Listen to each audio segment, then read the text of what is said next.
Hello everyone, welcome you all in your own channel learn everything. So next जो असीं करन जा रहे हैं that is the differential equation दे विचों इंटीग्रेटिंग फैक्टर।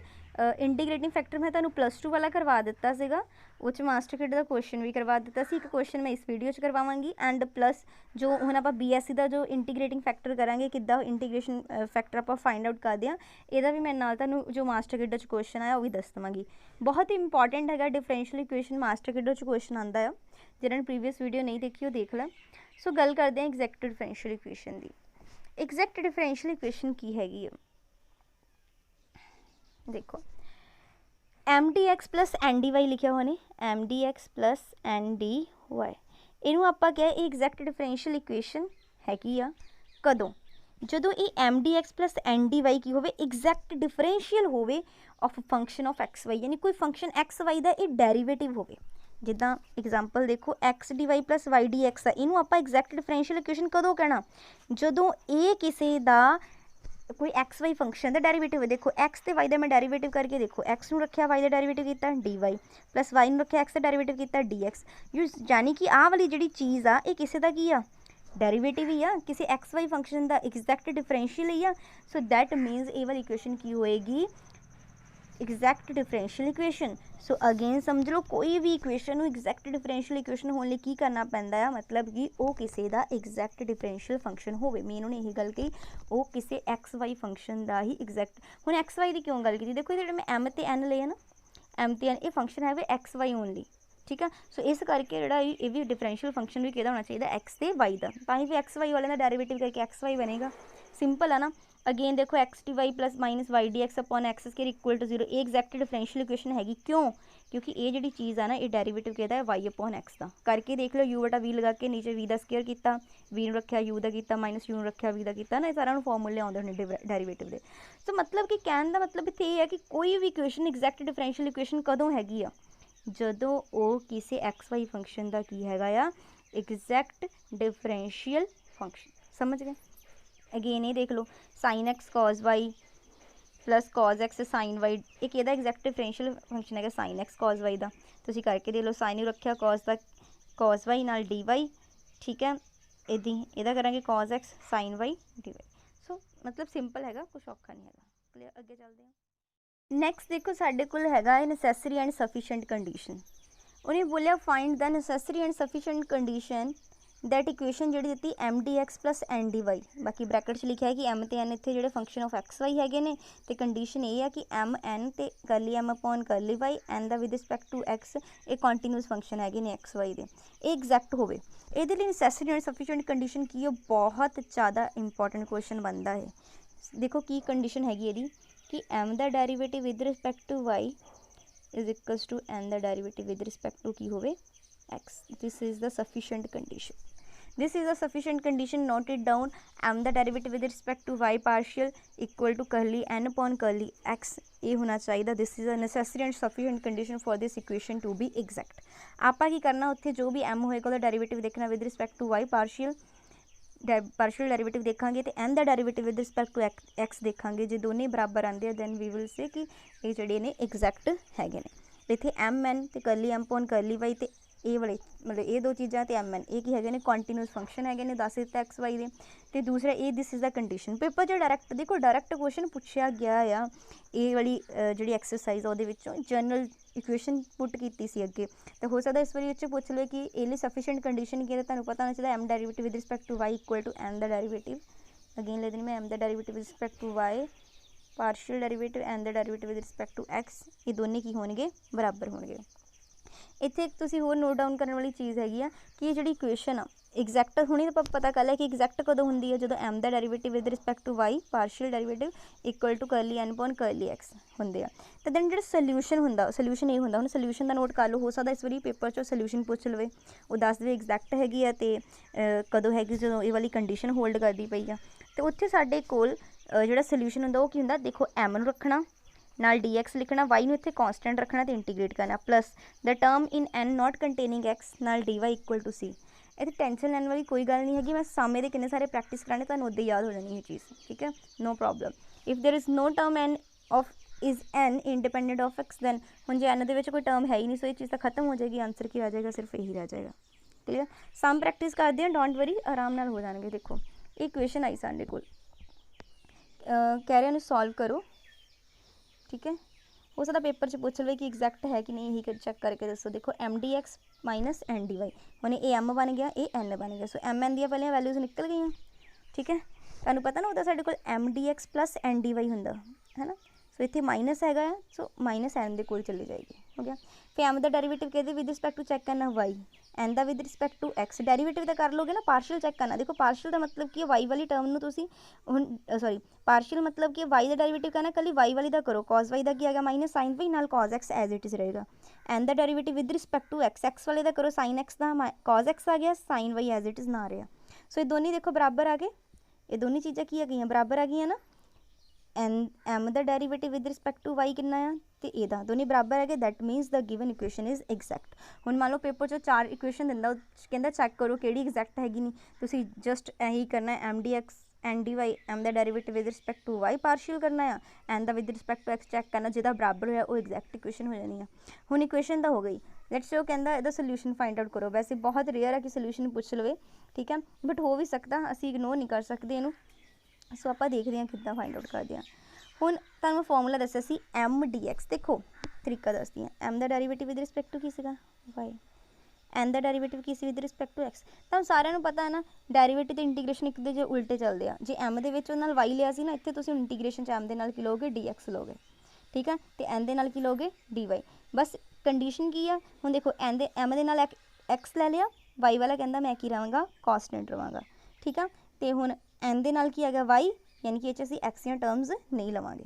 क्लीयर, इदा याद रख लेना, क्वेश्चन जो प्रैक्टिस करने तो हो ही जाना। हुण एम की वैल्यू सीगी साडे कोल, नाल डी एक्स लिखता, एन दे विच कोई भी टर्म इदां दी नहीं सी विच नॉट कंटेनिंग एक्स। देखो एन च दोनों टर्म्स जिहड़ियां कंटेनिंग एक्स हैगियां, ठीक है। The term in an not containing x, ठीक है। सो ये देखो आ गया नाल डी एक्स प्लस 0, ये तो एज इट इज रहा। तो with respect to derivative d y करना सीगा, वाई कॉन्स्टेंट रखेंगे, कॉन्स्टेंट चीज़ बाहर आ जाएगी, कॉज एक्स की इंटीग्रेशन हो जाएगी साइन एक्स नाल कॉट एक्स की log of mod of sine x equal to C. This is the solution. So clear है। होर क्वेश्चन प्रैक्टिस करते हैं। इक्वेशन देखो साढ़े को आ गई m d x plus N d y. So m की वैल्यू ये हो गई, एम की वैल्यू आ गई, ए वाली एन की वैल्यू हो गई। क्लीयर। उस तो बाद एम का डेरीवेटिव विद रिस्पैक्ट टू करांगे वाई, एन का विद रिस्पैक्ट टू एक्स। पहले एम का कर लो इत्थों, ठीक है, डेरीवेटिव तो तुसीं कर ही लेंदे हो कि तुहानूं दिता होया 1 का 0 हो गया। ई दी एक्स का की हुंदा, ई दी एक्स वाई का की रहेगा, ई दी एक्स अपॉन वाई नाल एक्स अपॉन वाई का कर लिया डेरीवेटिव। ये चीज़ आ गई इदां ही, इत्थे भी ई दी एक्स अपॉन वाई इदां ही रहेगा, नाल एक्स अपॉन वाई का करांगे आपां, ठीक है। सो प्लस पा के एक दूसरे फंक्शन रखिया, अगले का कीता, तो साडे कोल ये चीज़ रह जाएगी, क्योंकि इत्थे असीं फंक्शन विद इहदा डेरीवेटिव करना विद रिस्पैक्ट टू एक्स। दोनों फंक्शन ऑफ एक्स है ना, यू वी का लग जाएगा। सो दोनों बराबर आ गई values, this value equal to this, that means this equation is exact, यानी कि एग्जैक्ट हैगी ने। हुण इहदा सोल्यूशन की हुंदा एम दे नाल आ गया डी एक्स, वाई कॉन्स्टेंट रहेगा।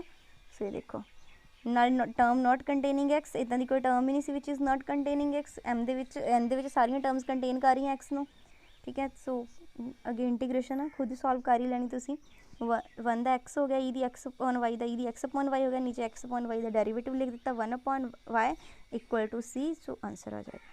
क्लियर, सिंपल है। इतने वाई नूं कॉन्स्टेंट रखा, इन्ना ध्यान रखियो, वाई नूं आपां कॉन्स्टेंट रखा तां ही इत्थे 1 अपॉन वाई हो गया। क्लियर। सो सोल्यूशन ते ज़्यादा फोकस ना करियो, बस थोड़ा दिमाग च आइडिया रखियो। नैक्सट है जी very very very important integrating factor. ये बहुत ज़्यादा इंपॉर्टेंट है ना। What is the integrating factor? And integrating factor जिन्हों असी एब्रीवेटेड करते हैं as a I dot F of a differential equation is a factor such that if the equation is multiplied by it resulting equation is exact। देखो paper से ना अलग अलग तरह हर कोई मैथड लगाता है, क्योंकि वो डेफिनेशन कई तो लगाते हैं। देखो उन्हें बोलिया इंटीग्रेटिंग फैक्टर एक वो फैक्टर है, फैक्टर ही है ये, जब आप फैक्टर्स कढ़ते हैं ये भी एक फैक्टर ही आ कि जो आप किसी इक्वेशन इन्ना मल्टीप्लाई कर दी इक्वेशन की बन जाती एग्जैक्ट। बस इंटीग्रेटिंग फैक्टर एक इदा का फैक्टर है कि जे उन्होंने आप गिवन इक्वेशन मल्टीप्लाई कर दी है ना, तो इक्वेशन की बन जाएगी एग्जैक्ट, ठीक है। एक केवल है प्रूव आ, पर यह पूछा जा सकता है कि number of integrating factor of equation M d x plus N d y equal to 0 की हो सकते हैं इनफाइनाइट। पेपर से डायरेक्ट पूछा जा सकता how many number of integrating factor for this equation. Option देगा 1 2 3 0 इनफाइनाइट। सो आंसर क्या आएगा इनफाइनाइट। बहुत ज़्यादा इंपॉर्टेंट पॉइंट्स है जो मैं तुहानूं लिखा रही हूँ, इन्होंने नोट कर लो, जो मैं कहती इंपॉर्टेंट आ बहुत ज़्यादा इंपॉर्टेंट है ने। नैक्सट है जी इंटीग्रेटिंग फैक्टर, इन्हों तुसी याद रखना ही रखना, ये क्वेश्चन मास्टर क्यूट भी पूछा गया। If the given differential equation दी है एग्जैक्ट है नहीं गी, दैन हम एग्जैक्ट नहीं हैगी, that means we have to find some integrating factor, क्योंकि उन्होंने असीं मल्टीप्लाई करांगे फिर ही तो वो बनेगी ना एग्जैक्ट। हुणे तो पढ़िया इंटीग्रेटिंग फैक्टर एक इदां दा फैक्टर आ जिन्होंने मैं इक्वेशन नाल मल्टीप्लाई कर देवां तो बन जाती एग्जैक्ट। क्लियर। सो बोल रहा है this is not exact, then sometime its integrating factor can be found by inspection। असी जस्ट इंस्पैक्शन करके ही फाइंड आउट कर सकते हैं। कुछ जर्नल जोड़े उत्थे दसे हुए लिस्ट किया होया तो पेपर च ही पूछा गया सी। देखो x d y minus y d x, जे तुहाडे कोल इक्वेशन हैगी एक्स के नाल डी वाई दिता माइनस वाई दे नाल डी एक्स दिता, that means the integrating factor या तो 1/x स्केयर होएगा, या 1/y स्केयर होएगा, या 1/xy होएगा, या 1/x square plus y square होएगा। इन्होंने चारों चो ही कोई ना कोई इंटीग्रेटिंग फैक्टर होएगा। तुसीं ये मैंने याद करना, तो एग्जैक्ट डिफरेंशियल ये होएगा। मेन तुसीं इंटीग्रेटिंग फैक्टर याद करियो, इन्हों तो माड़ा माड़ा उदा निगाह च रख लियो। की होएगा 1/x square 1/y square 1/xy या 1/x square plus y square. But जे उत्थे की सीगा साडे कोल माइनस सीगा, हुण की आ गया प्लस आ गया, x d y plus y d x, फिर की होएगा 1/xy की पावर की होएगा n, की होएगा 1/xy की पावर n। उस तो लास्ट हैगा इहदे विच कि जे x d y plus x d x plus y d हैगा, फिर की होएगा 1/x square plus y square raise to power n। तो ये उन्होंने डेरीवेटिव दिते है ने, इन्होंने तो भावें याद ना करियो बट ये बहुत ज़्यादा इंपॉर्टेंट है ने, तीनों ही वेरी इंपॉर्टेंट है ने इंटीग्रेटिंग फैक्टर। तो ये ना करियो कि इक्वेशन इंटीग्रेटिंग फैक्टर भी याद रखियो, हो सकता पूछो ये इंटीग्रेटिंग फैक्टर किहड़ी इक्वेशन का हो सकता, यदा हो सकता, क्योंकि इनू मैं जो इन्ना मल्टीप्लाई करांगे एग्जैक्ट बन जाएगी।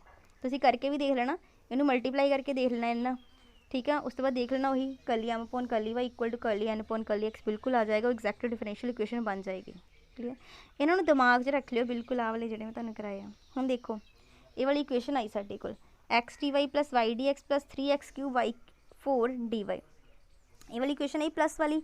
हुण सानूं पता ये वाली चीज़ सानूं की सुजैसट करदी है कि इहदा की होएगा डिफरेंशियल होएगा, डेरिवेटिव होएगा। हुणे तां आपां कीता देखो प्लस वाले दा 1/xy raise to power n, so इत्थे आ गया 1/xy raise to power n, ठीक है। मैक्सिमम पावर ले लेनी तुसीं, जिहड़ी मैक्सिमम पावर 3 हैगी ना वो 3 ले लेनी। हुण मल्टीप्लाई किया इस इक्वेशन नाल, इस पूरी इक्वेशन इनू की कर दिता मल्टीप्लाई कर दिता, मल्टीप्लाई करके साडे कोल ये चीज़ बन गई। वैसे ये की है एग्जैक्ट है ने, ये जो डेरीवेटिव आई वाला फॉर्मूला दिता ये डेरीवेटिव वाला तुसीं लगाना था 1 - 1/n - 1 x pi the power n - 1 वही इन्हें किया, ठीक है। तुसीं करना करो, मेन इंटीग्रेटिंग फैक्टर है, तुहानूं इंटीग्रेटिंग फैक्टर पता होना चाहिए। बस अगे इनू इंटीग्रेट कर दो, आंसर आ जाएगा तुहाडे कोल। वैसे अगे दी इंटीग्रेशन आ तो आंसर आ ये देखो अगे y d x minus x d y plus log x y d x minus x d y, okay plus की है लॉग एक्स। सानू पता वाई डी एक्स माइनस वाला की सुजैसट करता सी कि इंटीग्रेशन फैक्टर 1/x स्केयर हो सकता, सो असीं 1/x स्केयर ना की कर देना मल्टीप्लाई कर देना। मल्टीप्लाई करके देख लो ये डेरीवेटिव है माइनस वाई अपॉन एक्स का, इस तरह लिखता फिर इंटीग्रेशन कर देती तो सोल्यूशन निकल जाएगा। मेन है इंटीग्रेशन फैक्टर, इन्हों देखो ये माइनस वाई अपॉन एक्स का डेरीवेटिव है, इस फॉर्म से लिख लिया तो log x upon x square बस इंटीग्रेशन की, इंटीग्रेशन का डेरीवेटिव हो जाता कैंसल, ये चीज़ इधी रह गई तो यदी इंटीग्रेशन आप कर देनी है, ठीक है। इंटीग्रेशन तुहानूं आंदी किद्दां करदे। Next show 1/x square is यदा है y d x minus x d y का शो की करना तो इसका याद रखना है 1/y square x Y square, तुहानूं पता है ये तीनों ये होंगे। हुणे तो मैं तुहानूं टेबल कराया। Find the integrating factor, integrating factor तुसीं फाइंड आउट करना है, ठीक है। इक्वेशन है x d y minus y d x equal to x square 1 minus देखो x d y minus y d x है ना, इस तो आइडिया लगा लेना तुसीं एक्स डी वाई का की सीगा 1/x स्केयर की होगा इंटीग्रेटिंग फैक्टर। बस इंटीग्रेटिंग फैक्टर याद रखना तुसीं, और टेबल याद कर लियो सारा याद हो जाना। हुण देखो मास्टर किडर के क्वेश्चन, मास्टर किडर च क्वेश्चन आए simple x d y minus y d x equal to 0। हुण की होएगा दा इंटीग्रेटिंग फैक्टर, तुसीं आप दसो मैनूं की होएगा। नाले ना तुसीं जे क्वेश्चन वाले होंदे आ दस्सिया करो अपना comment box they which please कि हाँ जी ये वाले सानूं क्वेश्चन आए, ठीक है। कमेंट जरूर करिया करो, कमेंट करके दस्सिया करो, जस्ट तुसीं इन्ना कर सकदे हो, कमेंट करके बोलिया करो कुछ ना कुछ जो भी रिव्यू देना अपना, ठीक है। कि तुहाडे मास्टर किड दे क्वेश्चन जिहड़े नाल सॉल्व हो रहे आ, तुहानूं आंदा सी ये क्वेश्चन कि तुसीं अटैम्प्ट कीता, हुण मैं तुहानूं वीडियो करवाई, ठीक है। उस तो बाद तुसीं एक क्वेश्चन खुद अटैम्प्ट कर पाए हो, ठीक है। सो रिव्यू जरूर करिया करो। An integrating factor to make the differential equation x d y minus y d x equal to zero. Okay हुणी तो ਆਪਾਂ ਕੀਤਾ ਸੀ ਟੇਬਲ ਦੇ ਵਿੱਚ ਸਟਾਰਟਿੰਗ 'ਚ ਹੀ ਸੀ, ਦੇਖੋ ਮਾਸਟਰ ਗੇਟ 'ਚ ਸਿੱਧਾ ਹੀ ਕੁਐਸਚਨ ਇਹ ਪੁੱਟ ਕੀਤਾ ਗਿਆ ਸੀ। ਸੋ ਇਹਦਾ ਇੰਟੀਗ੍ਰੇਟਿੰਗ ਫੈਕਟਰ ਕੀ ਹੋਏਗਾ, ਉਹਨੇ ਪਹਿਲੇ ਲਿਖਿਆ -1/x², ਬਹੁਤ ਜਾਣੇ ਇਹ ਟਿਕ ਕਰਕੇ ਆਏ ਹੋਣੇ ਆ, ठीक है, जब कि माइनस वाला नहीं सी साढ़े को, सिंपल सी प्लस वाला। फिर ऑप्शन अगला चेक करो 1/x, नो 1/y नहीं, 1/y², ये सीगा ना तीन ये 4 इंटीग्रेटिंग फैक्टर सीगे 1/x², 1/y², 1/xy and 1/x² plus y²। इन्हां चों चारां चों जिहड़ा भी आ गया वो इंटीग्रेटिंग फैक्टर सी। सो ये किहड़ा आया सी 1/y² वाला। क्लीयर जी। नैक्सट क्वेश्चन देखते हैं। देखो ये ना हुण जिन्होंने प्रीवियस वीडियो की सी, मैं तुहानूं पहलां खुद बोलांगी, खुद अटैम्प्ट करो इसनूं, फिर मैनूं कमेंट बॉक्स आंसर कर दो, ठीक है। तो हुण मैं तां नाल कढवाई देना हैगा cos x dy/dx plus y sin x equal to 1। मैंने प्रीवियस वीडियो जी तुहानूं इंटीग्रेटिंग फैक्टर की पार्ट आई थिंक 2 सीगा शायद, तो वो करवाई सीगी। तो उहदे विच ना ये सीगा, मैं डिस्क्रिप्शन 'ਚ ਉਹਦਾ लिंक भी वैसे दे देवांगी उस वीडियो का जो प्रीवियस सीगी। ਉਹਦੇ ਵਿੱਚ ਇੱਕ ਕੁਐਸਚਨ ਜਿਹੜਾ ਇੱਕ ਕੁਐਸਚਨ ਇਹ ਵਾਲਾ ਆਇਆ ਹੋਇਆ ਸੀਗਾ ਹੋਰ ਮਾਸਟਰ ਕਿਡਲ ਦੇ ਵਿੱਚ, ਉਸ ਵਿੱਚ ਰਹਿ ਗਿਆ ਸੀਗਾ। ਹੁਣ ਦੇਖ ਲਓ ਤੁਸੀਂ, ਇਹ ਦੇਖੋ ਬਣ ਗਈ dy/dx प्लस cos ਇਹਦੇ नीचे ला जो की बन जाएगा y tan x equal to 1/cos x secant x। ਹੁਣ ਇਹ बन गया dy/dx plus py equal to q। ये चीज़ बन गई। तो p is the function of x only दसिया सी तुहानूं, यानी पी की वैल्यू की आ गई साडे कोल tan x। सो की हुंदा integrating factor e⁻⁴ integrate P D x, यानी ई दी इंटीग्रेशन, यानी कि इत्थे कर दिंदी हां मैं, रुको पी तो पता लग गया ना तुहानूं कितना आ गया tan x, इंटीग्रेटिंग फैक्टर आ गया ई दी इंटीग्रेटिंग tan x dx। हाँ जी की हुंदा ई दी log of mod of secant x, e ना लॉग कैंसल, सो आंसर की आ गया सिकेंट एक्स। प्रीवियस वीडियो किया सी आपां, ये मास्टर किडो क्वेश्चन आया सी, देखो कितना ईजी सीगा, +2 वाले चों आ, ठीक है। कि जे आपां इक्वेशन बनाते सी dy/dx plus py equal to q। So इत्थे p is the function of x ओनली, dy/dx का कोफिशिएंट 1 बनाने लिए मैं सारी इक्वेशन cos नाल डिवाइड कर दिता। सो इत्थे tan x आ गया सी, p चाहिए हुंदा सी, p साडे कोल tan x आ गया, तो इंटीग्रेटिंग फैक्टर की हुंदा सी ई दी इंटीग्रेशन पी डी एक्स, जो p की वैल्यू आ जाती है, p की value tan x, P D x किया tan x का इंटीग्रेशन की हो गई सिकेंट x। सो ये मास्टर किडो के क्वेश्चन आए थे, ये नाल ही मैं क्वेश्चन करवाई जाने, जो क्वेश्चन आया इदा ही आप हुण करांगे, ठीक है। सो ये सारा कर लेना। जो वीडियो पसंद आई लाइक तो कमेंट जरूर करो। Thanks for watching.